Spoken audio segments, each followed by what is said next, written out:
আজকে নিয়ে এসেছি এই গরমের উপযুক্ত একটা রেসিপি, পুঁই শাক দিয়ে মুসুর ডালের রেসিপি। তো এই রেসিপিটা চলুন আজ আপনাদের সাথে শেয়ার করি। খুবই মজার একটা রান্না। নমস্কার, কেমন আছেন আপনারা সবাই? বিদেশে বং বৌমা চ্যানেলটিতে আপনাদের সবাইকে অনেক অনেক স্বাগত। তো আজকের রেসিপি হচ্ছে পুঁই শাক দিয়ে মুসুর ডাল।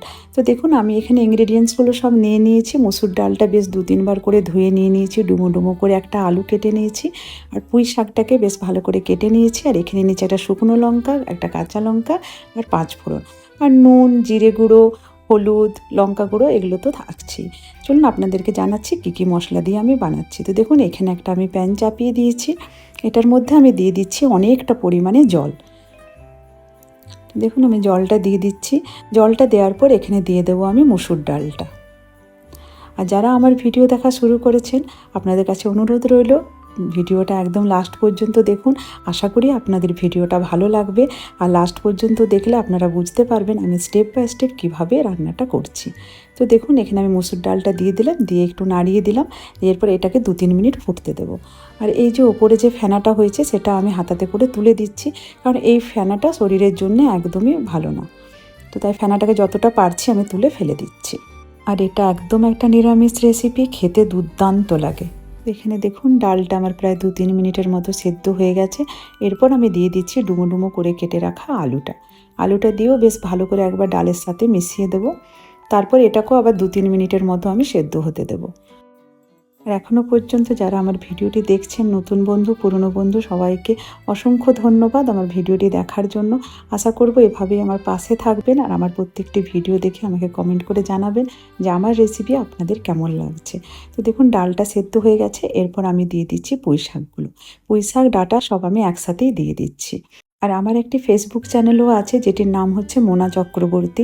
ওই চ্যানেলটিতে আমি ছোট ছোট আমার লাইফস্টাইলের ভিডিও দিয়ে থাকি। যদি আপনারা চান ওখানেও গিয়ে ভিজিট করতে পারেন, আমার চ্যানেলটিকে ফলো করে রাখতে পারেন, তাহলে আমার ছোটোখাটো খুঁটিনাটি আপনারা দেখতে পাবেন। প্রত্যেক দিন আমি কী করছি, কীরকমভাবে এখানে জীবনযাপন করছি। দেখুন এরপর আমি ভালো করে মিক্স করে দিলাম ডালটার সাথে পুঁই শাকটাকে। তারপর আমি দিয়ে দিচ্ছি স্বাদ মতো নুন,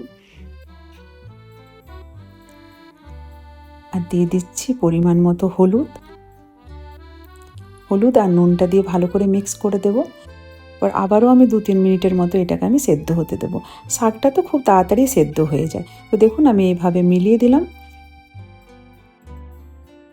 তো দেখুন খুব ভালোভাবে ফুটে গেছে, 2-3 মিনিটের মতো রান্নাও হয়ে গেছে।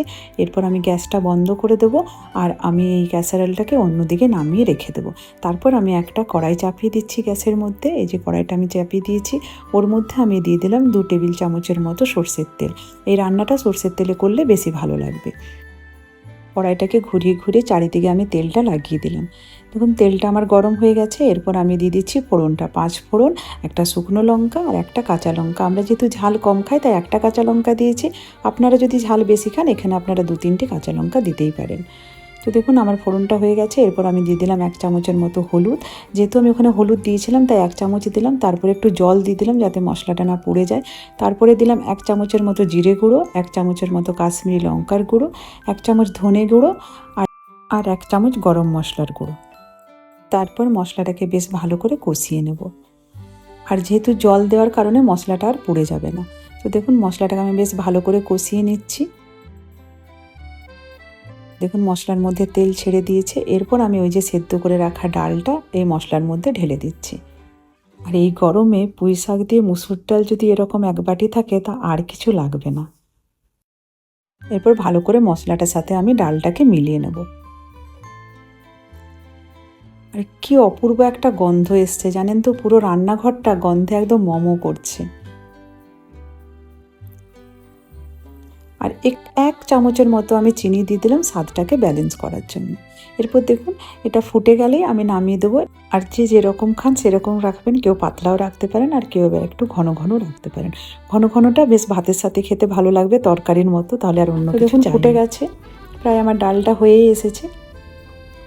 চলুন এবার দেখিয়ে দিই যে আলুটা সেদ্ধ হয়েছে কিনা। তো দেখুন আলুটা এত সেদ্ধ হয়ে গেছে যে খুন্তি নাড়তে নাড়তে তার মধ্যে লেগে গেছে। তো ডালটা আমার মোটামুটি সেদ্ধ হয়ে গেছে। চলুন এরপর ডালটা আমি তুলে আপনাদেরকে দেখাই। আর যারা এতক্ষণ ধরে আমার ভিডিও দেখছেন অথচ লাইক দিতে ভুলে গেছেন, তারা প্লিজ একটা লাইক দিয়ে দেবেন আর কমেন্ট করে অবশ্যই জানাবেন যে আমার ভিডিও আপনাদের কেমন লাগছে, আমার রেসিপিগুলো কেমন লাগছে।